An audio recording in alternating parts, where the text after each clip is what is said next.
కొన్ని కొన్ని క్లాత్లు ఏంటంటే రైట్ రాంగ్ తెలియదండి. ఇలాంటి వాటికి చాలా క్లియర్ గా చూసుకోవాలన్నమాట. ఇదైతే వర్క్ బ్లౌజ్, దీనికి రాంగ్ సైడ్ అయితే వర్క్ అయితే వేశారనమాట.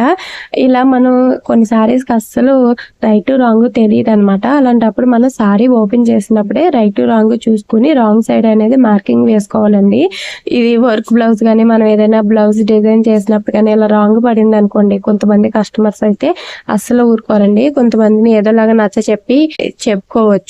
కాకపోతే కొంతమంది అసలు మాట వినరు అన్నమాట. అలాంటప్పుడు కస్టమర్స్ తో మాట పడాల్సి వస్తుంది. అందుకని వర్క్ వేసేటప్పుడు కొంచెం జాగ్రత్తగా చూసి అయితే వేసుకోండి. ఇలాంటి వర్క్ బ్లౌజులు ఏంటంటే దీన్ని మళ్ళీ మనం స్టిచ్చెస్ ఓపెన్ చేయడానికి కానీ ఏమీ కూడా అవ్వదు కదా. వర్క్ వేసేటప్పుడే కొంచెం జాగ్రత్తగా స్టిచ్ అనేది వేసుకోండి.